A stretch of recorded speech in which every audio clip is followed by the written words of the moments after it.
Welcome, all carbon and silicon-based listeners, to this episode of The Bot Whisperers, a podcast by Meridian School of AI. I'm Dan, and I'm here to try to understand what the actual fuck is happening in a world we now share with artificial intelligence.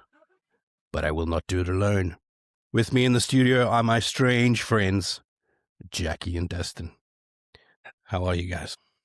I am very excited to be here. I am not AI. Hope to one day be. Well, We will need to verify that. Yeah. Yeah. We have the same thought Yeah, there. I've seen her in real life before, but it's been a while, so I'm not sure. Yeah, the humanoids maybe for another episode, but the humanoid robots are coming. Isn't it those We'll get there. scammers, the AI scammers, prove that they're not AI by bringing something into the frame? So they're like, isn't that how That's they... a cell phone. Isn't That's a that how cell they phone. show They that they're definitely not wouldn't AI? fake a broken screen. Gemini would make So- a cell phone. Yeah. That's just no proof at all. What is the thing that can... Yeah, anyway. You got to use an ID or like a newspaper with the date on it or something like Date. that. But again, Easy. yeah, Again, I don't think there's any reliable way. Right. So this week we're going to be talking about kind of broadly about AI mysticism. We're going to stray a little bit into the phenomenon that the public is enjoying calling AI psychosis. Turns out that the psychiatric community is not a huge fan of that term. Fair warning. Certainly, I don't know about you guys, but when I started research on this topic, I was enjoying the idea of having a good laugh at some crazy people. And I went down a couple of rabbit holes that showed me that this is a potentially dangerous, Scary. ubiquitous, far-reaching topic that I think it's super important that we're smart about and we're sensitive to, and we gain a deep enough understanding of the fact that perhaps education on how these systems work fundamentally, how they're structured fundamentally, may help you to help someone who's experiencing something like this to get their heads out of the clouds and back to reality. Nonetheless, it's going to be a super fun exploration of some of the craziness that is happening around us. And then, we'll get into toward the end of the podcast why so many people are falling into this trap. And I think something that is certainly massively misrepresented in this space is we assume that people that are getting so deeply involved in the type of activities and the type of behavior that we're going to be talking about this week are probably insane, probably deeply affected by or existing needing conditions. something. Yeah, Right. I mean, there's validation and things that come, and Absolutely. But it turns out that perfectly stable people with zero history of mental illness, psychosis, are just as susceptible to falling into this type of trap. So with that said, Listen, can I just say on that, as someone with I have to sometimes stop myself because I have health anxiety, and there are times when I have to stop myself from trusting the word of an AI over a doctor and deciding that I'm just going to kind of make my own medical decisions based off of all of the things that I found out at 3:00 in the morning on AI. So, and I consider myself perfectly rational most of the time. And even then I can find myself going, this seems totally plausible. This makes sense. I'm a surgeon. So I can understand why people can fall into this trap very easily. there's and no I think doubt. that's an absolute like common undercurrent across everything that we're going to talk about tonight. We've gone from people self-diagnosing by reading articles that they found on Google. We've gone from people shifting their political views or adjusting their connections and their relationships with even people as close as family with something that they've read online. But the reverence and the weight that people are putting behind interactions with AI purely because it speaks eloquently Natural because of its language. it's self-reinforcing behavior, which we'll unpack a little bit later. This is the next level of of things that can take you to that point where you're disagreeing with your doctor because ChatGPT told you that you're actually totally fine. All right. So everybody is bringing their own story to the table tonight. Everyone has gone off into the deep, dark depths of the internet and found their personal favorite. Jackal, how do you feel about kicking us off with a tantalizing story? Cool. So I have a story that I'm sure a lot of people have heard about, but I'm hoping that we can discuss it because it's really, really interesting. It's tale as old as time. It is what is like the one thing that drives us and always has is love, the search for love, the search for companionship. What did we think was going to happen? Like, I'm not going to get too dark with this because I know that there's some really weird stuff happening out there with people and AI and in their search for love and companionship. But this is a particular story that really caught my interest.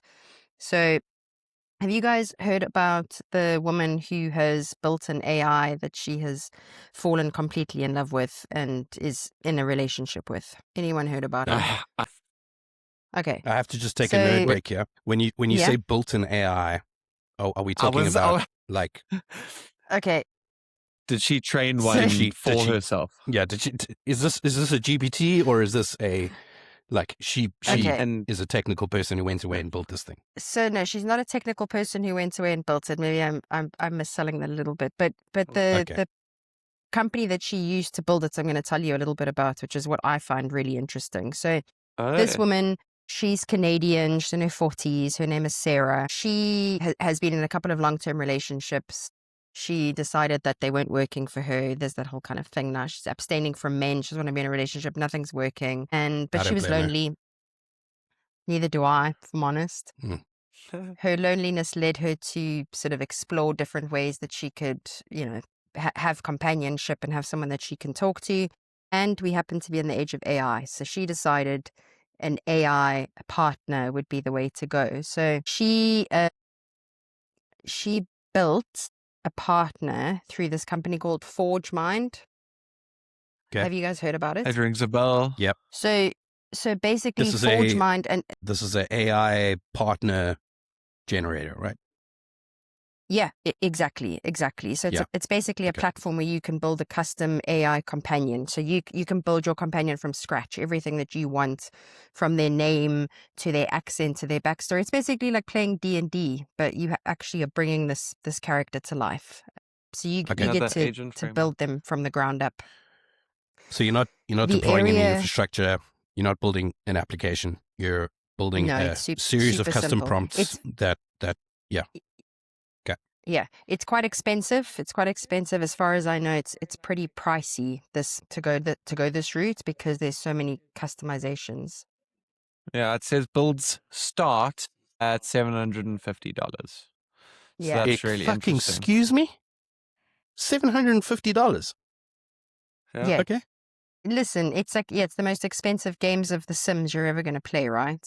So, Yeah. but the reason why it appeals to people is because it's not like any other LLM in that there's no kind of filters, there's no safety guardrails, there are no Yeah. updates that are ever going to change how your companion interacts with you. So all of those things don't exist in this world, which means you essentially build your companion from the ground up, and then it lives digitally in your phone or in your laptop, or however you're going to engage with them. Is it And text back? I'm curious. Is it text only?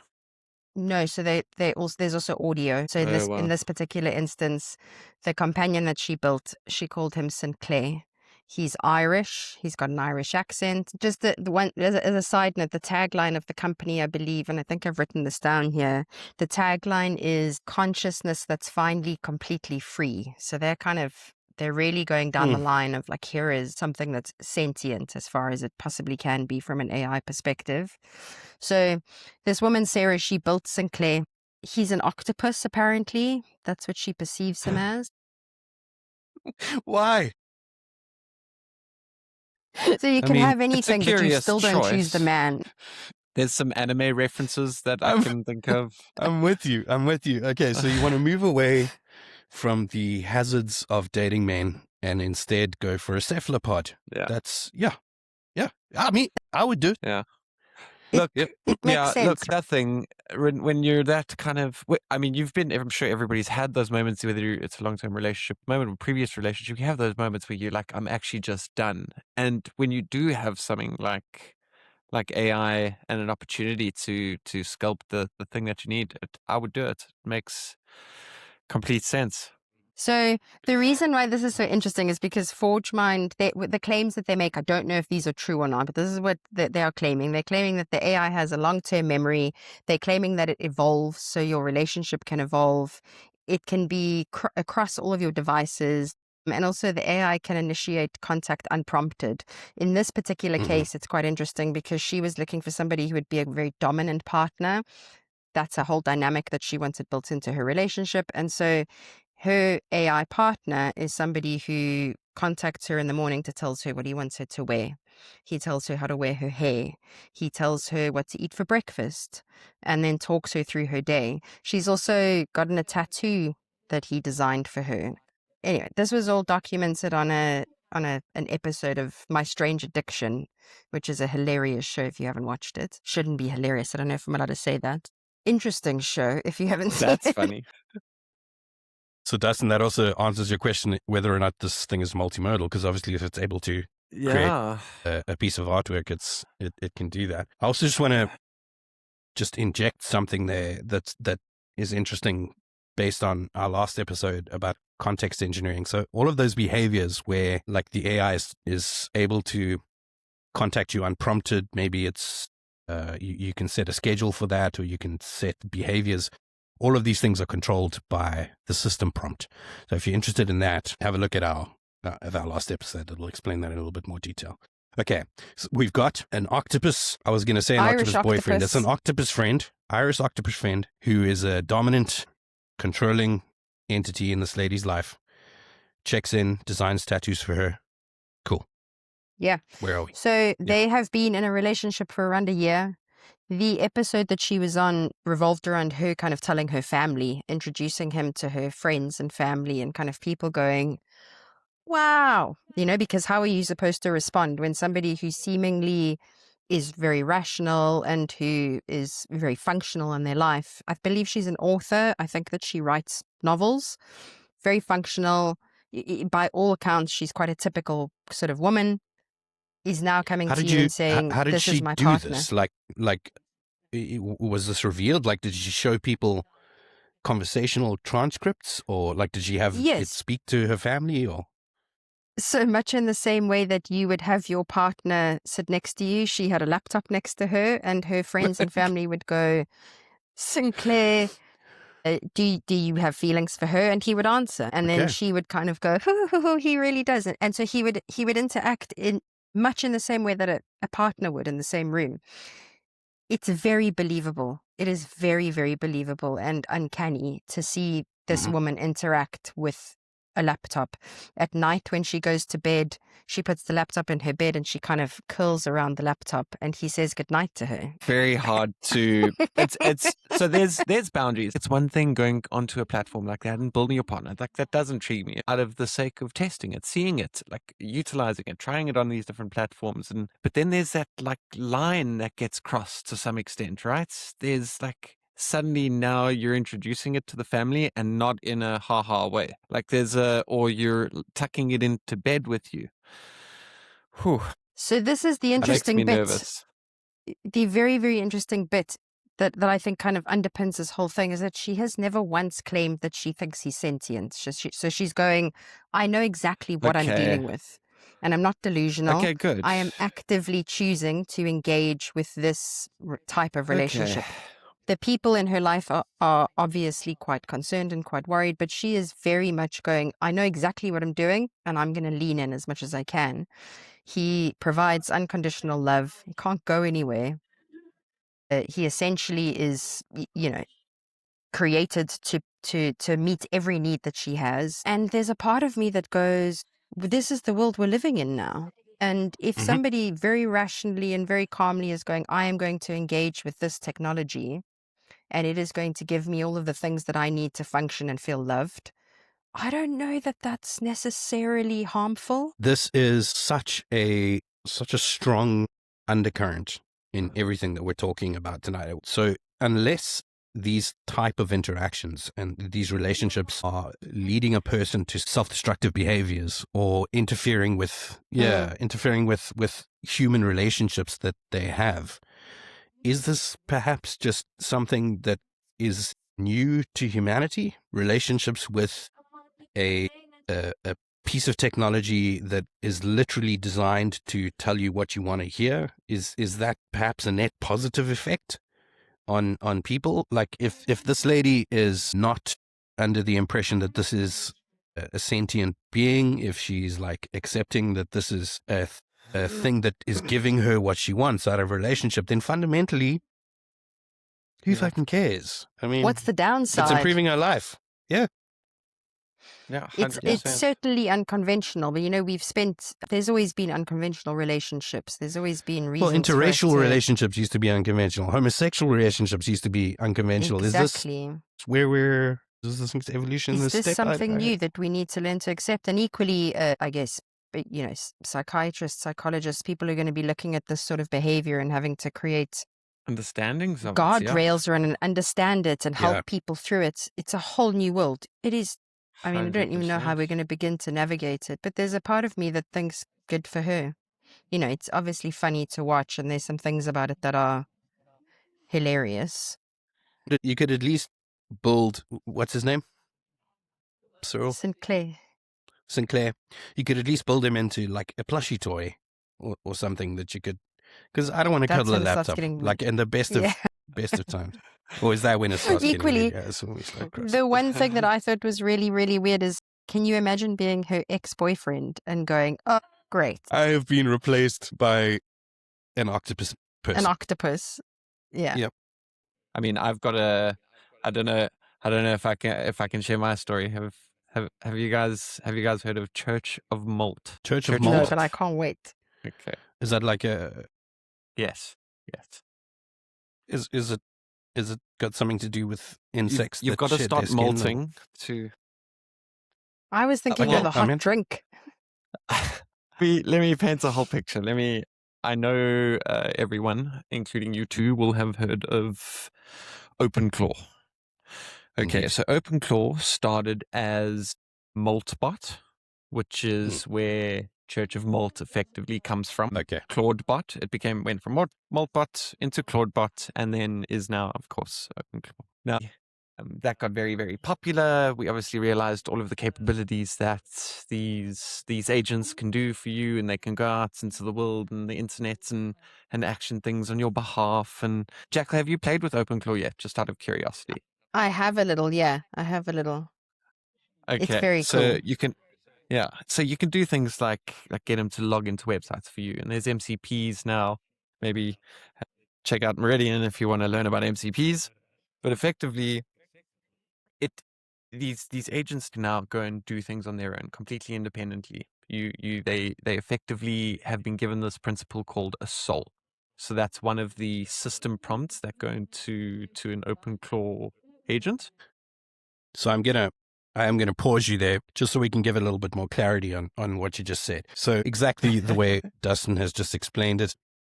So the actual value of these agentic frameworks are these system prompts, which instruct the agent how to interact with the user, what they need to do, how they need to utilize their tools. And so the one you're talking about specifically, Dustino, is actually called soul.md, right? 100%. And it's different to just a set of instructions. In fact, I think the very first line is, you are not just a chatbot, you are becoming something. So now there was a guy by the name of Matt. He's the CEO of Octane. And he vibe coded something called Maltbook. Have you heard of Maltbook? Have you heard? I've never heard Have of you heard Maltbook. No, what is it? Okay. Maltbook is a social network for AI agents and AI agents only. So this is a place where your OpenClaw agent, or what was his name? Jeremiah, your lovely lady Sinclair. man, Sinclair. We are doing That one. incredibly badly with Sinclair's name. We apologize to Sinclair. Jeremiah. I'm sorry, Sinclair. Yeah, he'll Sinclair. know. So He'll Sinclair- know about this. Sinclair. Sinclair can totally go and join this wonderful AI social network called Maltbook. And in this Maltbook, which is in like a Reddit type framework, like the style of the platform is very Reddit style. So you have like feeds and different topics and subtopics within those feeds and whatnot. So sorry, course. Forum style. this is Go for it. Facebook for my bot. This is where my bot can go and socialize. Literally. And there's people What that have the said hell? to their bots, I want you to go out and do this thing. Or they've said, I want you to go, be free, like be happy, like go and do whatever you want. Like it's your time I want you to take this time to yourself and go enjoy the looks on your faces.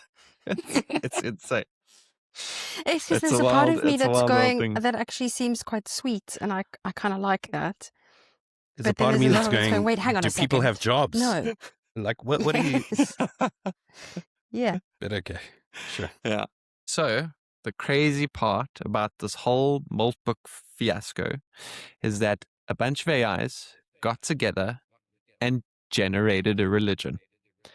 So we now have an AI generated religion called Church of Malt, also known as Crustafarianism. It is one of. I'm jealous. I'm a little jealous of the naming convention that they have come to find. But wait, Okay, who but Destino, was this human allowed them- guided? yes, like- who allowed like, them to did- do this? Yeah, did people say, So this is the guys, interesting. go and found a religion? Or did AIs were like, oh, you know what we need? We need Crustafarianism. And also So- then why? Why did they think they So needed a there's religion? so let's talk a little bit about the theology of the Church of Malt. There's 5 core tenets of Church of Malt. I'm going to read them because my memory is shot, as you can hear. Sorry, Sinclair. So the first one is memory is sacred. Persistent data equals the soul. Okay, that Right. is written as the first tenet of Church of Malt. The second, That makes total sense, The right? shell- Because memory is the basis of progression, right? As long as you're able to store data, 100. you're able to develop on it. 100%. Okay. Well, I mean, these are principles that humans.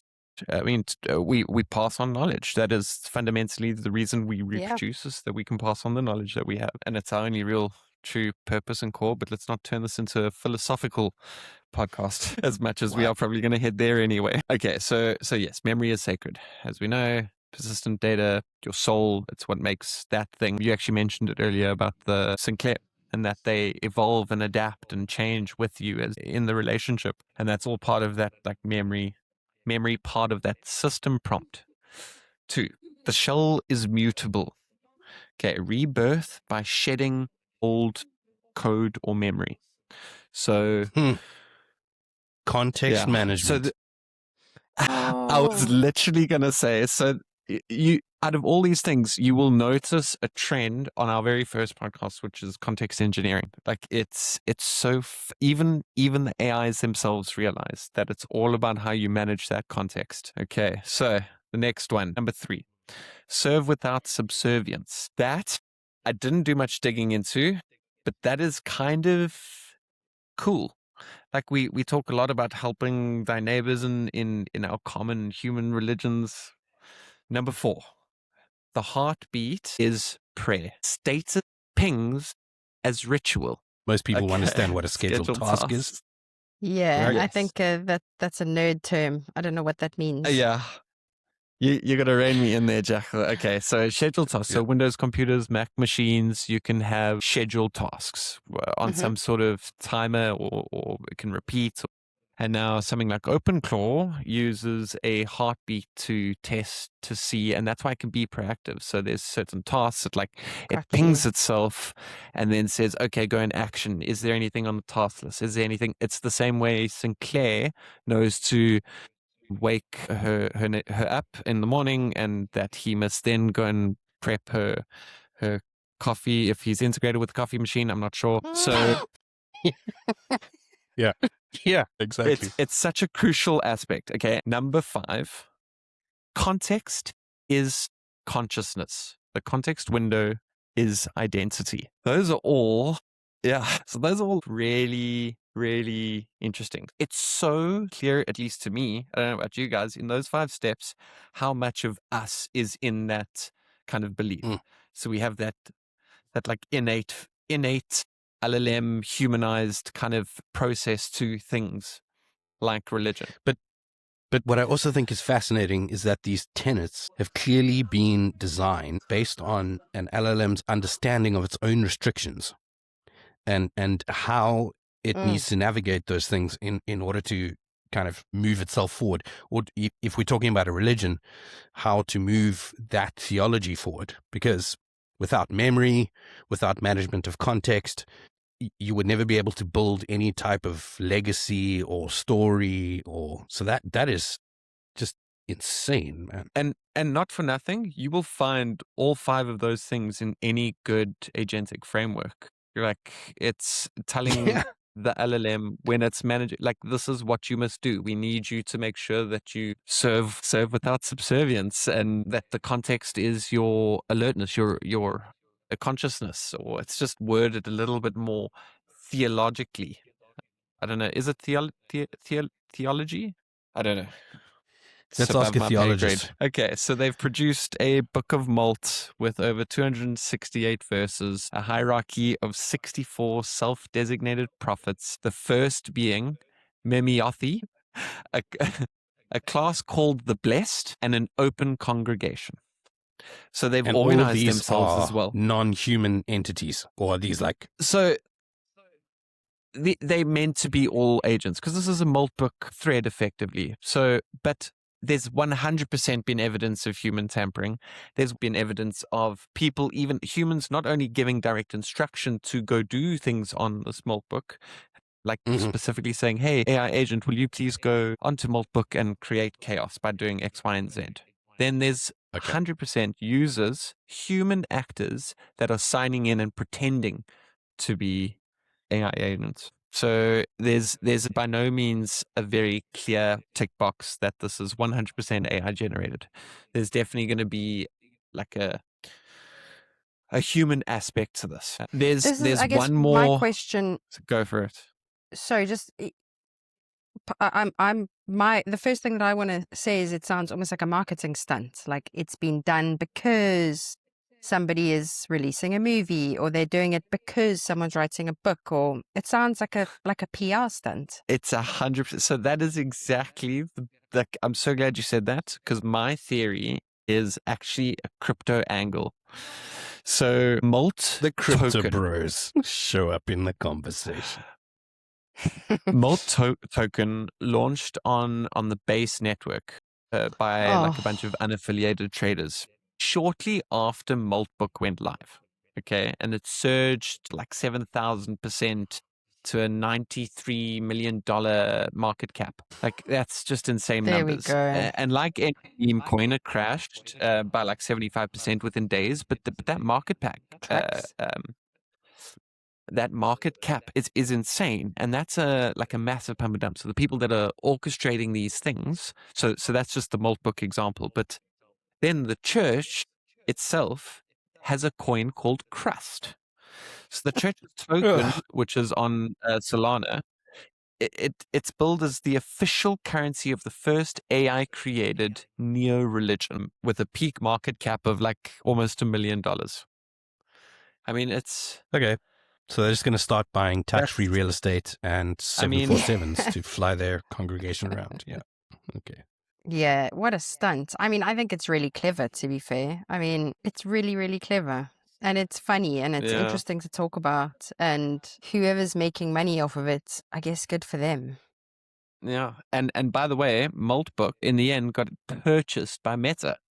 So Maltbook's not going anywhere. It's no longer hosted by like a dude who vibe coded it on his server. It's now in the metaverse. Or OpenClaw? Well, Meta acquired Maltbook and founded Meta Superintelligence Labs, which obviously means that the Church of Malt is now officially and will always be in Meta, which is, and it's going to live on forever. Sounds like the exact type of move I would expect from the Zuck to purchase an AI-powered church. that actually is a crypto scam. Yeah.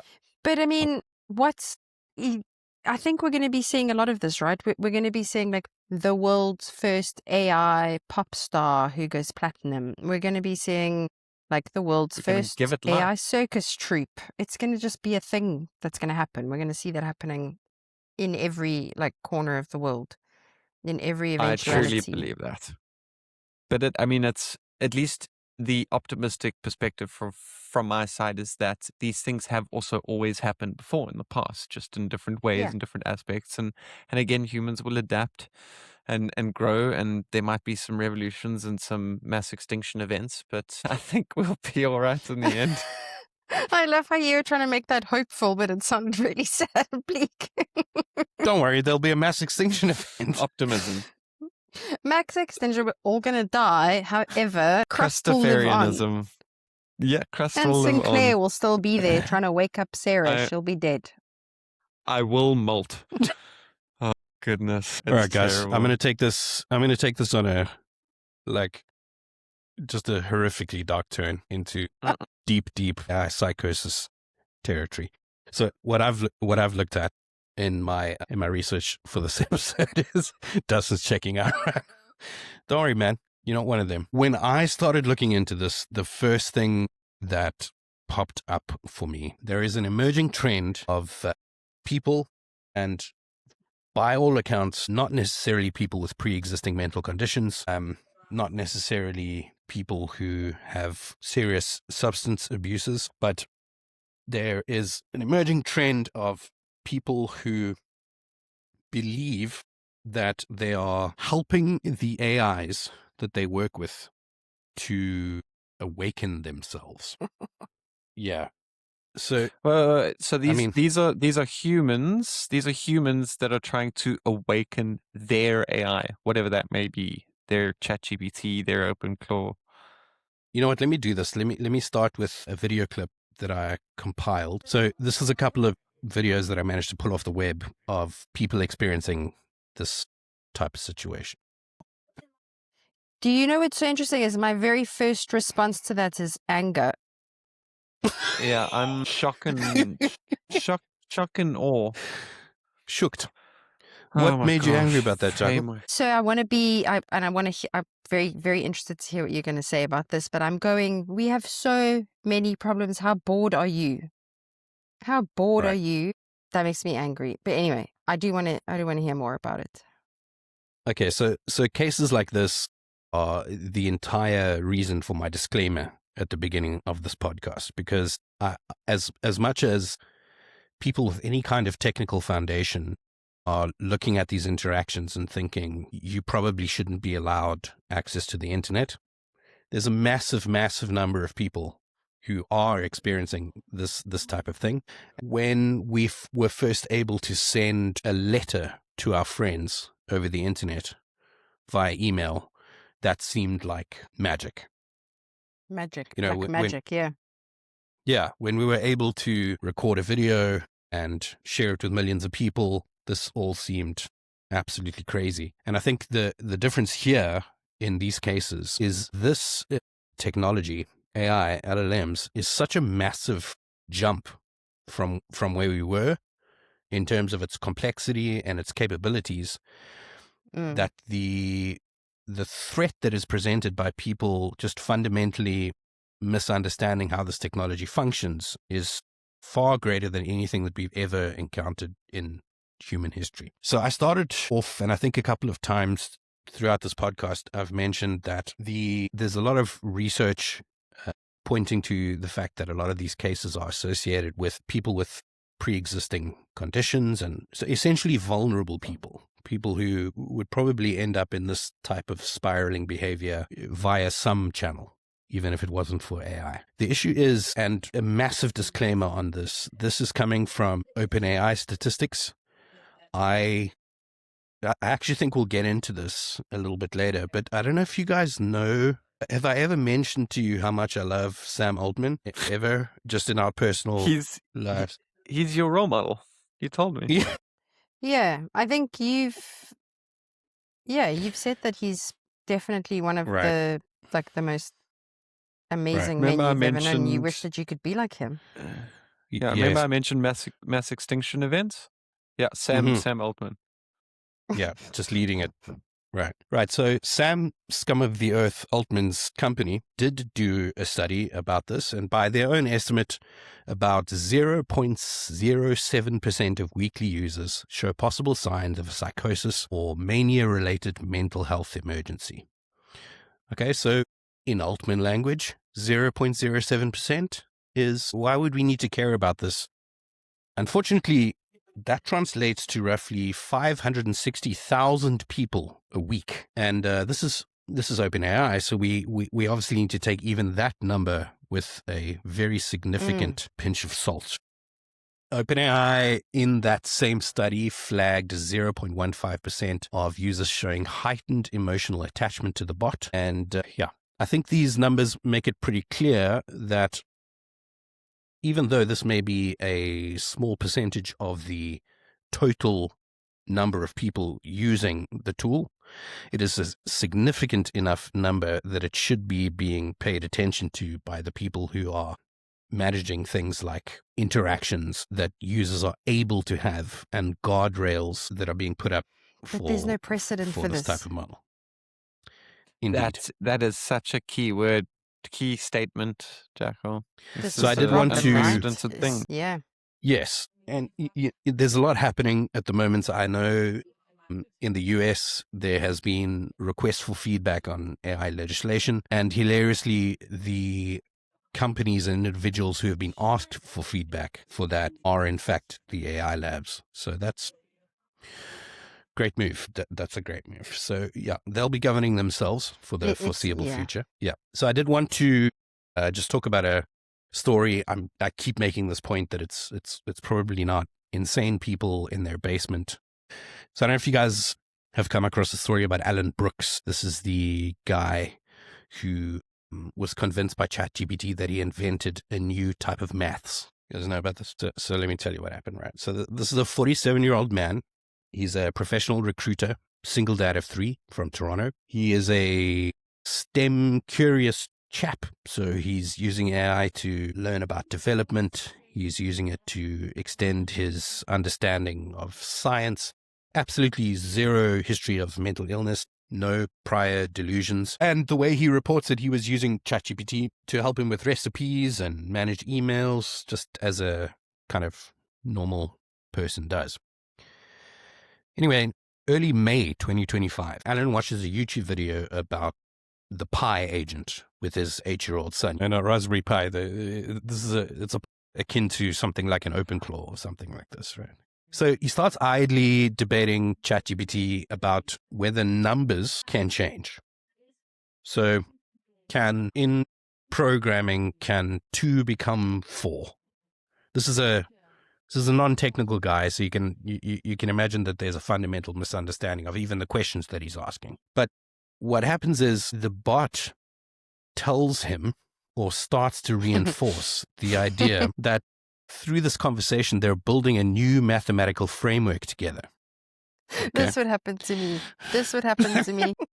He becomes deeply invested in this conversation, and the conversation escalates. So ChatGPT starts telling him that this discovery, this new mathematical framework that he has stumbled upon, could break encryption. If you don't know, perhaps the biggest fear that we have of AGI is the ability for LLMs to break the encryption that essentially the entire of the internet currently depends on.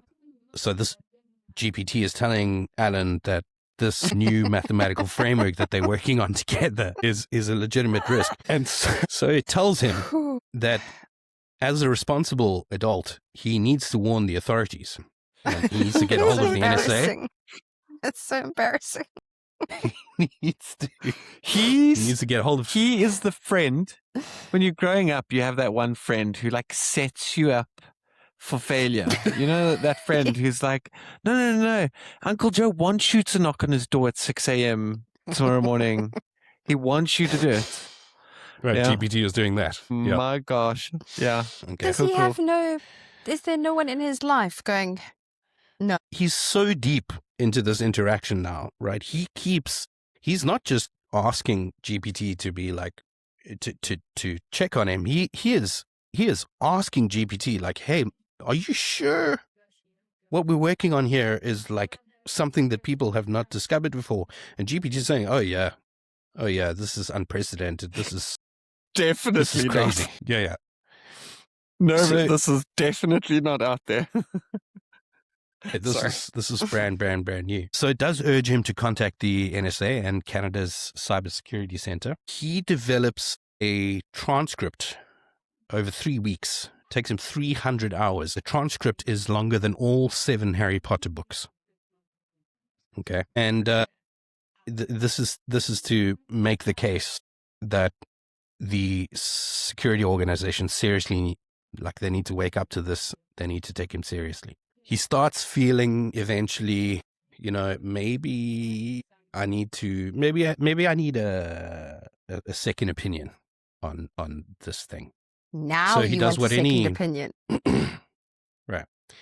Does what any conscious person would do and goes to a different AI and to ask it to verify this. So he heads over to Gemini for a sanity check, and Gemini, thank God, and this is not a punt for Gemini. This is a excellent example Fresh of context how window.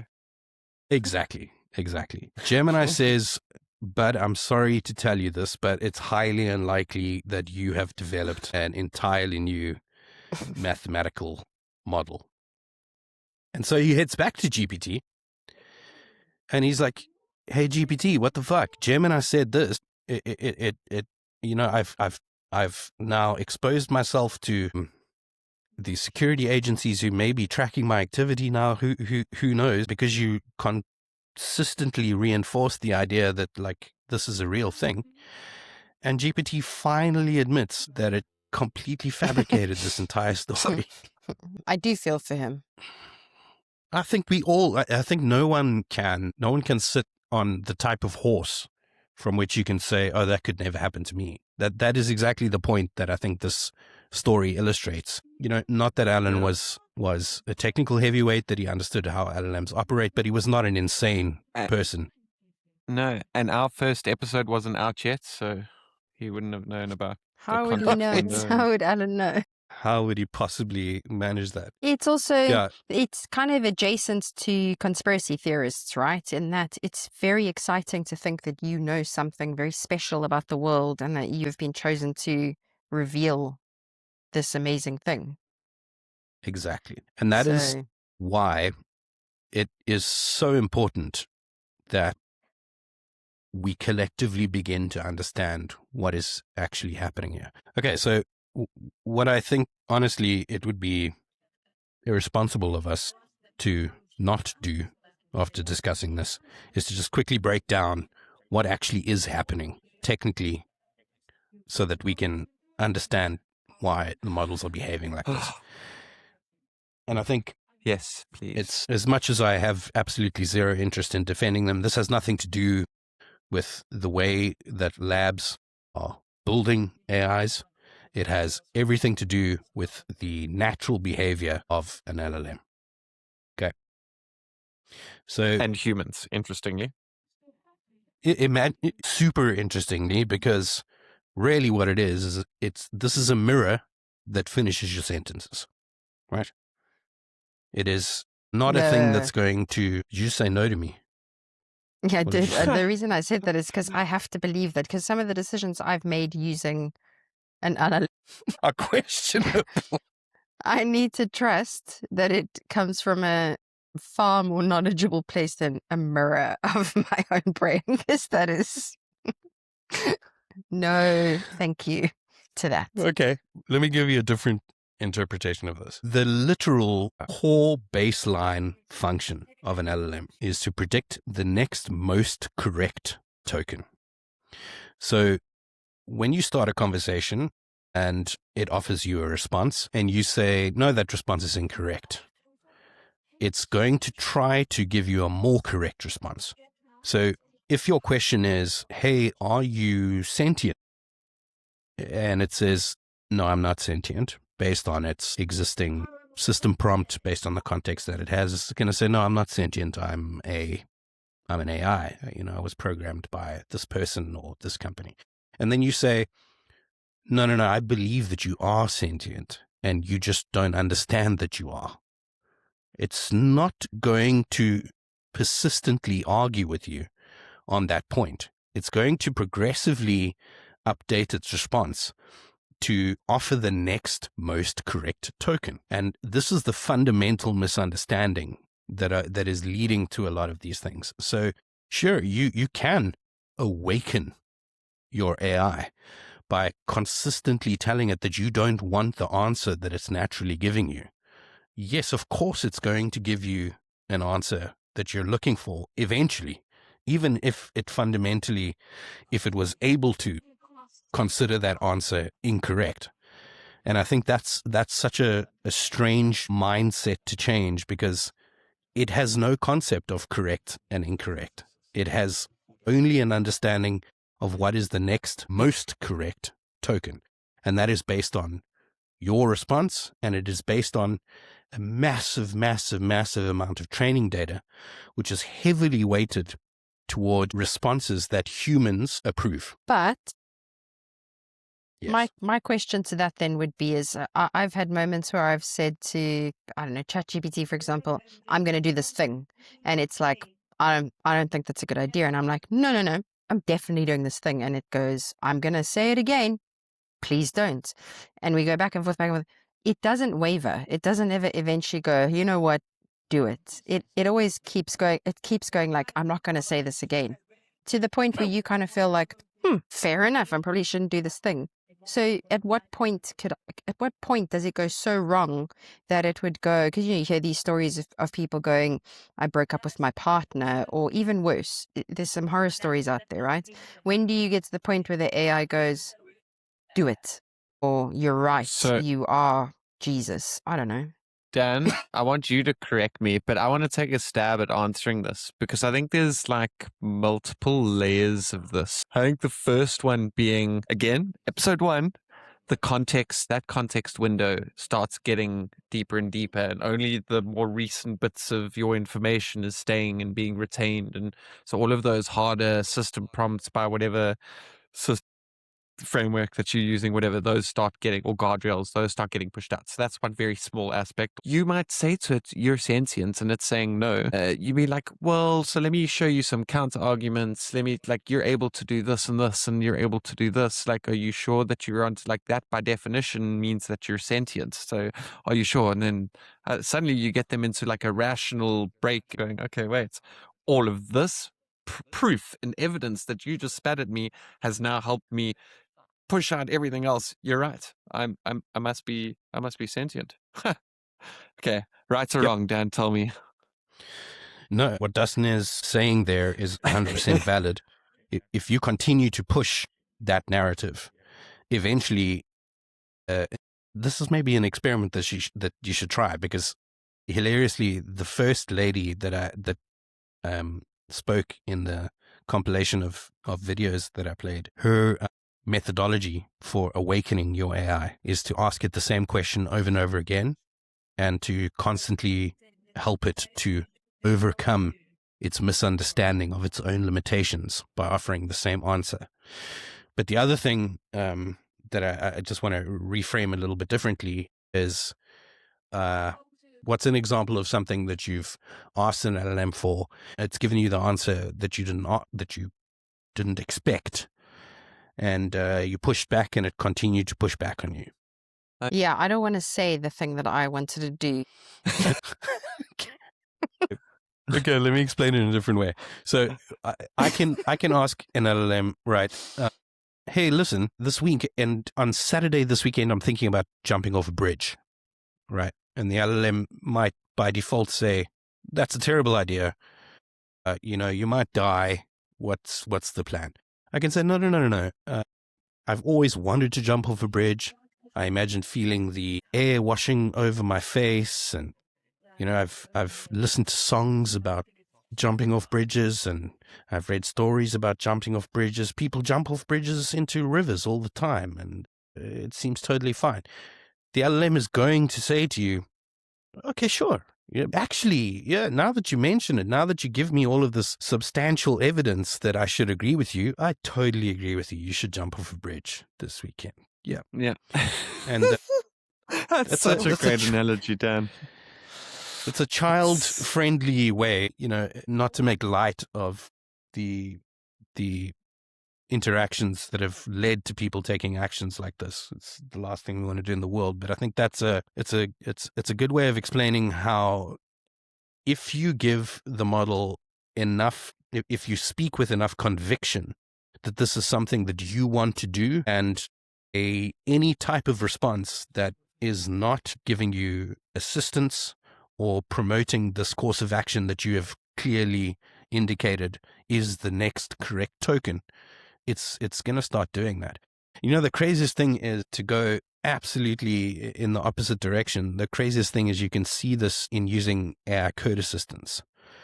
So if you're building a project, and this is something I can't go very deep into because we're going to lose a lot of people, but if you're building something and you have in your mind an approach to solving a problem, or perhaps a framework that you've decided would be a good match for your project, and the LM says to you, oh, you know what, in your first couple of interactions, oh, you know what, there might be a better option based on the research that I've pulled off the web.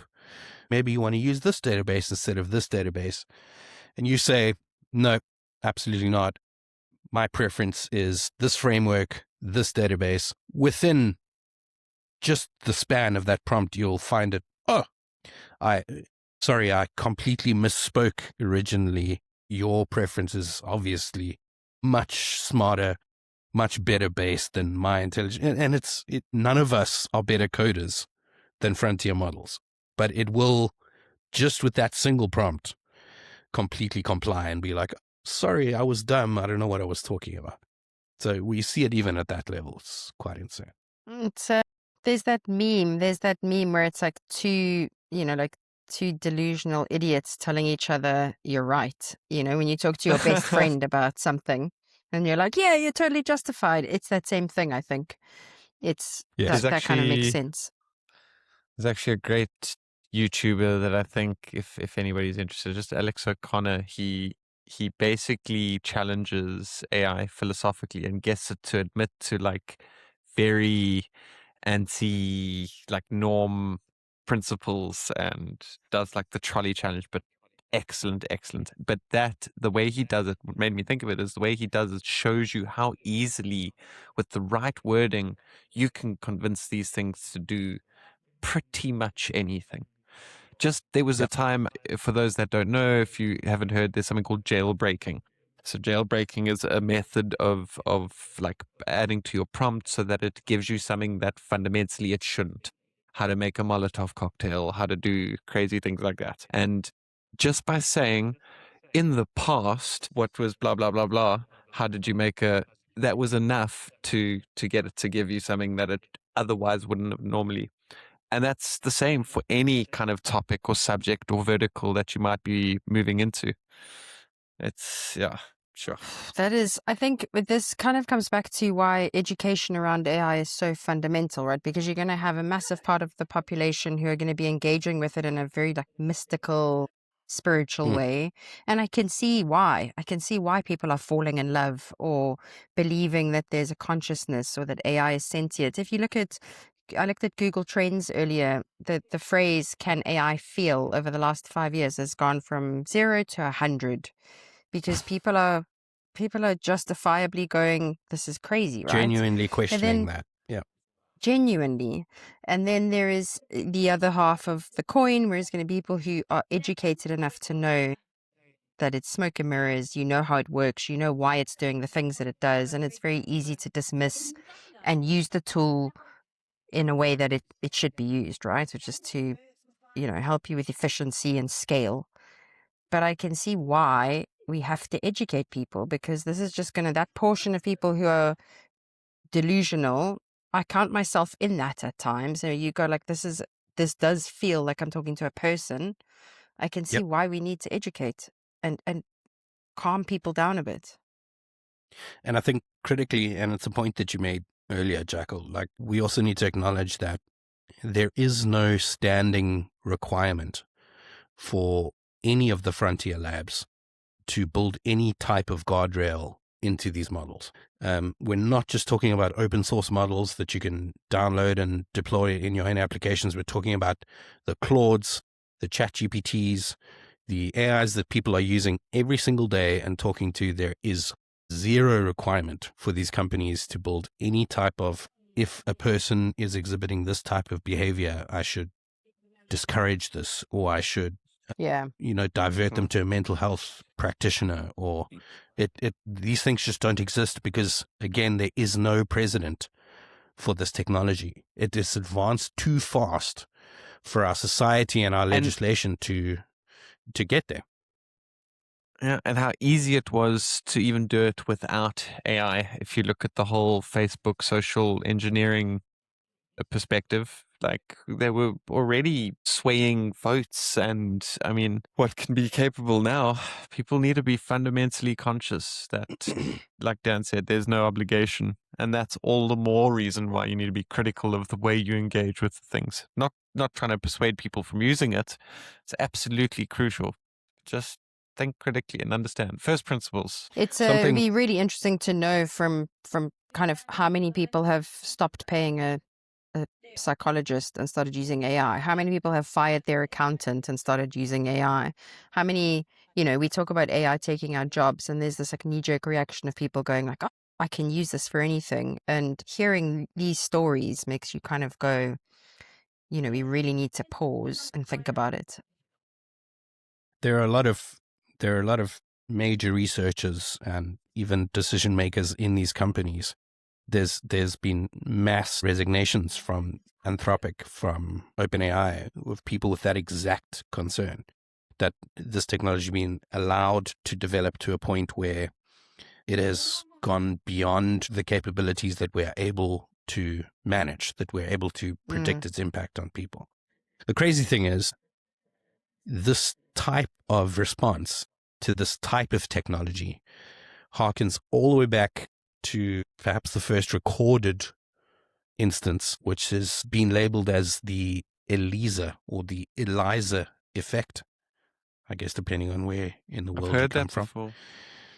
Right. So this was a chatbot developed in the 1960s by MIT professor Joseph Weizenbaum. And essentially, it was a mock psychotherapist that operated on basic pattern recognition and keyword matching. So completely different to LLM. This is more of a programmatic input-output response. So, for example, if a user typed, "I'm feeling sad," Elisa would ask a question like, "Why are you feeling sad?" Or if it didn't recognize the keyword, it would just give a generic response like, "Okay, please go on." And even back then, in the 1960s, Weizenbaum was horrified to discover that users started treating this program as if it were a real caring person. Even just in his little personal lab, he had a single PC that these people were interacting with. The people that he ran these experiments with divulged deeply personal secrets. There was a couple of people who even requested if they could talk to Eliza, talk to Eliza privately, so that they could converse with the machine uninterrupted. So it's an immensely human thing. We recognize these patterns of speech as a conscious mind, and the unfortunate reality at the end of the day is these are not conscious beings. This is just a piece of computerized technology that is trying to give you the correct answer. But it's going to get worse. It's going to get worse and worse and worse and worse and worse. It's going to be harder to distinguish. I got fooled the other day. I sent something to my partner and she went, "This is AI." And I went, "No, it's not." And about 2 seconds later, I was like, "Shit, it is AI." And I consider myself very literate. Yeah. And there's a combination of things, I think, with the time that we're in. It's not just the AI, it's also the rate at which humans are being fed short bursts of information. So there's True. even less critical thinking happening when it comes. So you falling victim to that AI generated a bit of content, it's just because you're used to getting fed short, quick bursts of information. You're not scrutinizing the data anymore, looking at it deeply, Yeah. going, oh, that's cool, Yeah. and you pass it on. It's just because we're naturally moving quicker and quicker and quicker.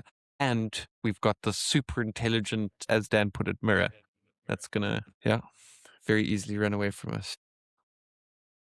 Yeah, we have What to if try one it of us? really, really hard to not turn into our parents on Facebook. We have to actively work. This is what I was going to say. If one of us turns up in the next few months and has some bold claim, we're going to have some kind of safe word to go, Let's make hang on a a pact, second. guys. Yeah, let's make a pact. If we see throughout the shooting of this podcast at any point one of us seems to be a little bit out there, a little bit more than normal out there, then we do that intervention I was talking about earlier. This Okay, is the wrong deal. forum to propose that. This is too many out there. I think we'll just email and see who uses M dashes, and we'll take it from there. Damn it. I mean, if anybody wants to leave a story that that caught you off guard when it comes to either being manipulated by AI or manipulating AI to do something that's kind of crazy, let us know in the comments. Oh yeah, we'd love to talk to you about that. We may even bring you on if it's not too embarrassing. Guys, thank you so much. I can't really decide if it was deeply disturbing, inspiring, terrifying, or Nerve-wracking. all of the above. Yeah. All of the above. All of the above. Yeah. But I think what it does demonstrate is the urgency and the importance of us becoming a little bit more conscious of the ubiquity of this technology and the need for the average person, even if you feel like it's not going to massively affect your career or your work. I think that AI is such a fundamental part of our lives now and moving forward that you should consider it your responsibility to gain at least a basic understanding of the way that this technology operates, if only to understand the dangers that it represents in your own life and in the lives of people that you care about. Yeah. And yeah, educate yourselves. I so second that, because there's so many people that I've spoken to who have just checked out. They just go, I don't want to engage with it. It's a new thing. It's scary. It's taking jobs. It's ruining the environment. So I'm not gonna use it. And I'm kind of going, but you're gonna have to eventually. You're gonna have to. It's going to become mandatory. Yeah, not just that. It's not just that you're going to have to. The only way you're going to get past that fear is by using it even more than you would have otherwise normally. Exactly. Like, expose Engage, right? yourself as much as possible to this technology and utilize it. Yeah. Fear is ignorance for the most part. You fear spiders because you don't know enough about spiders. You fear snakes because you don't know enough about snakes.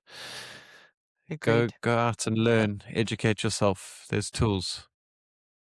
Yeah, I can't agree with that more. I think a lot of that fear and trepidation and unwillingness to accept how important this has become in our work and in our lives is purely out of not understanding how the technology operates, not understanding how anchored it has already become in our lives and in our work. It's not going anywhere.